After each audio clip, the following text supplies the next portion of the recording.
What is 2-tier? What is 3-tier? All these things we need to know. We have seen so many Java programs now so far. Those programs will not be interacting with any other set of programs like database. It will not interact. It will not interact with any other kinds of communication programs. So those are considered as single-tier architecture programs. Okay, na? One-tier architecture programs, because that is a program which we have not connected to any database so far. Correct now? Only Java programs we have seen. When it comes to 2-tier architecture means, this is a program, you see there, this is a program which is taking the request from the user. Request in the sense, I will be entering username, password for logging in. That is my request. Okay na? That page is client page. And where that username and password will be checked? In the DB. Correct na? This is your server. Got it? This is your client, this is your server. This is one program, this is another program. So totally 2 programs will be involved in our task completion. So 2-tier architecture. Is that clear? Yeah. Any doubts? Next.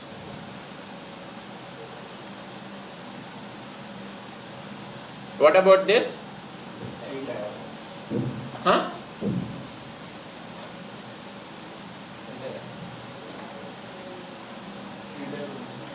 This is 2-tier architecture. That's it. We have one client, 2 servers are there. That's it. Either I'll take the help of first server, otherwise second server. Otherwise I'll take the help of both the servers. That's it. Suppose if you have one more server, let's say,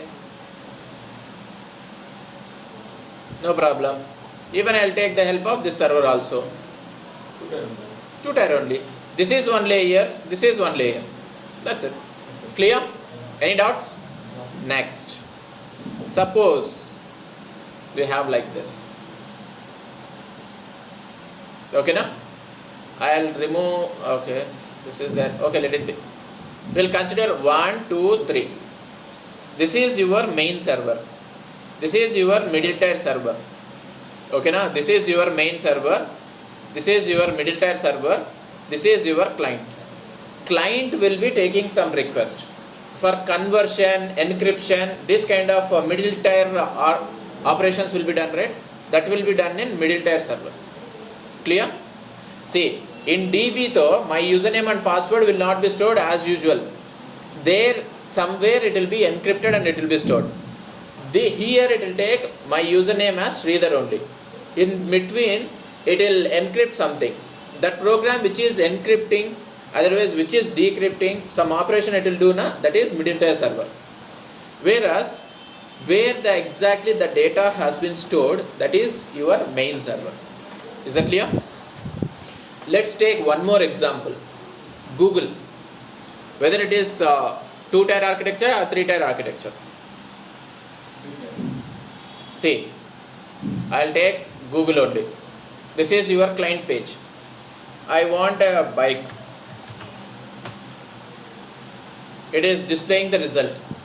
Okay na? It has got these links from its server. Okay na? Now I'll click on this one.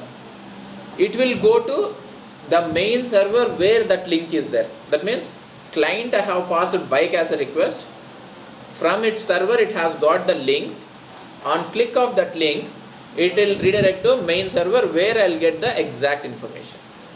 So that this bikeportal.in is there, right? That is my main server. Where I have got the results, that is my middle tier server. Where I have entered bike, that is my client. Is that clear? Any doubts? Like this, and now I close it. Now bikeportal.in has opened. There if I click, if it is redirecting to some other website, that will become your main server, because that is the last stage. Bike portal also will become your middle tier server. Okay na? At the time client, 2 middle tier servers, then main server. So totally how many layers? 4. That is 4-tier architecture. Like this, how many ever layers you want in the middle, you can expand it. You will be having one client, one main server, Middle, how many ever middle tier servers you want, you can expand it. No limitation. No limitation. Clear? And there is a formula. The formula is, if it is entire architecture, then you will be having n minus 2 middle tier servers. Why the 2 in the sense? One client, one server. That's it. If it is 2 tier architecture and 2 minus 2, 0 middle tier servers. 3 tier architecture, 3 minus 2, 1 middle tier server. That is a simple blind formula you need to remember. Clear? Any doubts? That's it.